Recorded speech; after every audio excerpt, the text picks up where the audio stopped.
program. Bobby Pugh, would you come forward and make your presentation?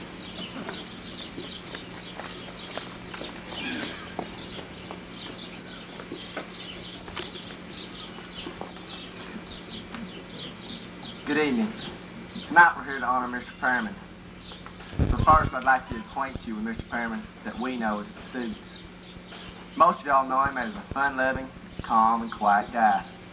We know him as frenzied, frantic, and sometimes a little bit scared. Because, you know, with 20 boys out there, all of them welding, it's a little hectic. When welders and sparks is flying, and then rods start flying.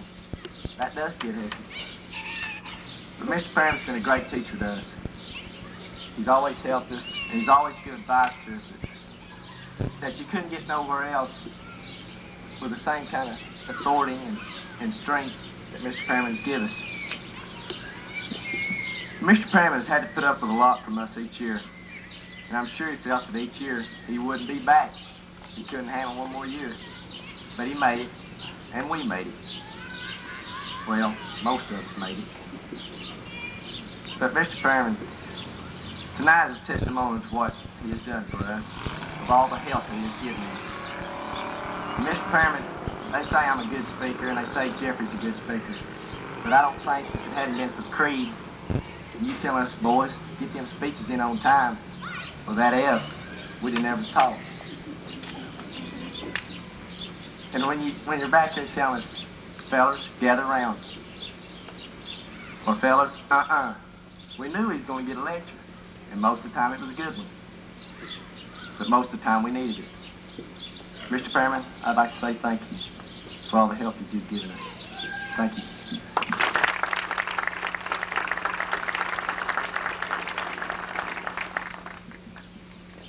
I'd like to take this opportunity to thank the school board and administration here for allowing us to use this facility.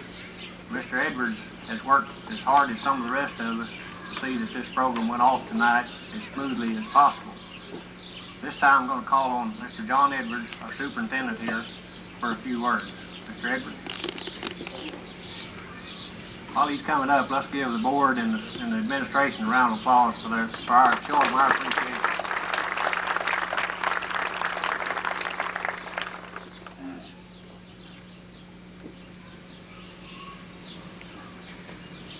Thank you very much, Mr. Wilson.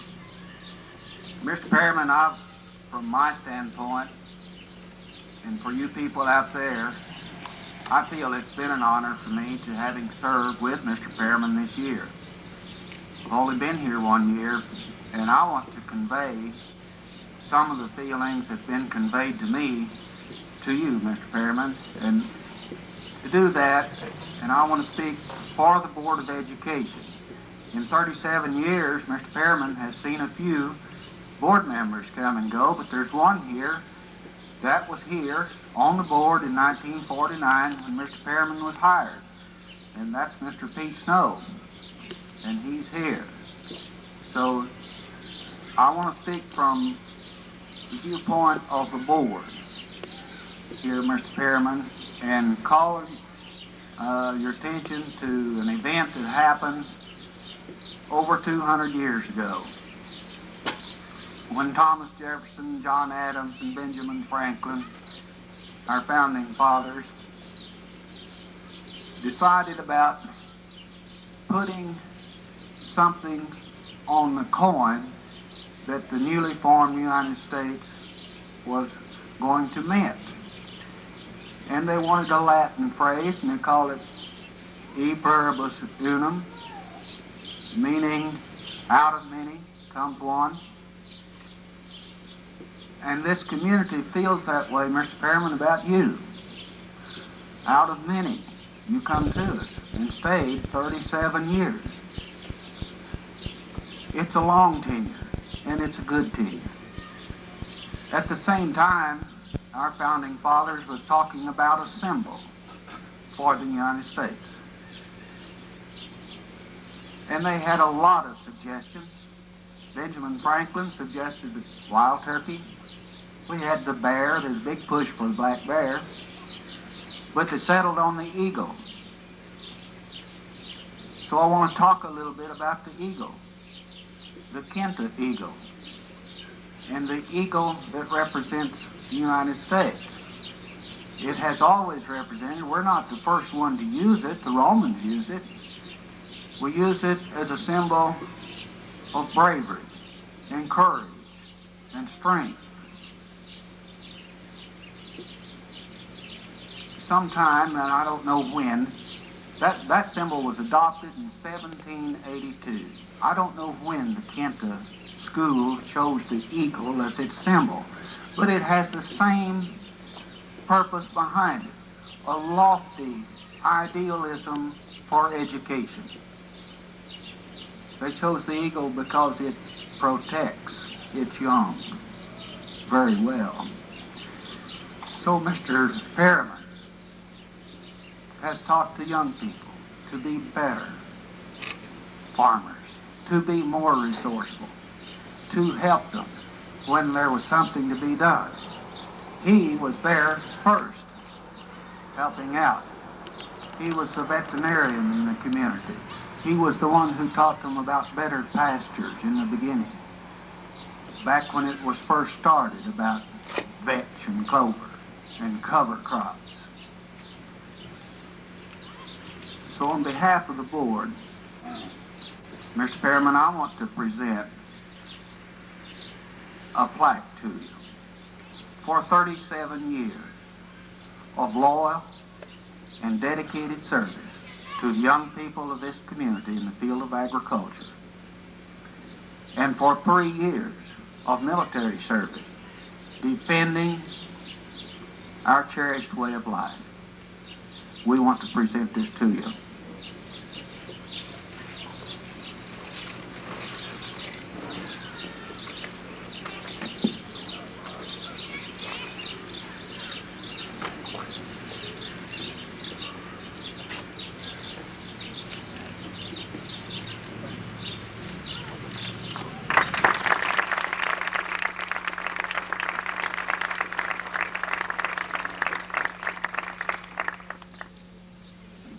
Thank you. Now for another presentation, I'm going to call on Lee and Belle Zook.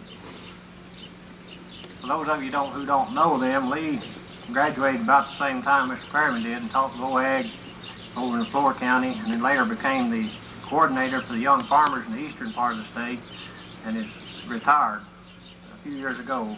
And Lee and Belle are good friends of Mr. and Mrs. Perriman, and they want to make a special presentation tonight. We got out of service just about the same time, and I think he got a little bit ahead of me. We met him at Arkansas Tech, Russellville. I don't know why he went. I went because I had graduated in Arkansas, and the school I graduated from wasn't accredited, so they wouldn't let me start here in Oklahoma unless I started some other college somewhere else. But anyway, that's where we met him and Clarabelle. They were very good friends of ours, and we saw quite a few good times together. But the main thing that we came up here tonight, well, we had another trip planned, and whenever we found this out, why, we couldn't go anyplace else but here. And so we got a little present for them, and it's kind of a plaque. You know, whenever you see somebody that's got everything, what do you give them? I asked my dad that one time, and he said, "We'll give him a shot of penicillin." You know? But we're not going to do that. We're going to give him a plaque. I found something here for Mr. Perriman, and congratulations award. He outlasted it, and Pete, I found out why. Probably he was able to last a good. He had a good man behind him, didn't he? Probably not just one. There was probably a lot of them, because I have met a lot of them around here that I thought was very good friends. And with that support, why, who could fail? But anyway, I've given it here for valor above and beyond the call of duty. It wasn't easy, but you did it, despite overwhelming odds and the jeers of those who didn't think you had it in you. Jack Pritchard? You managed to pull it off, proving that nerve, persistence, and pure dumb luck are all you need to make the impossible come true. 3 cheers. I knew you could do it.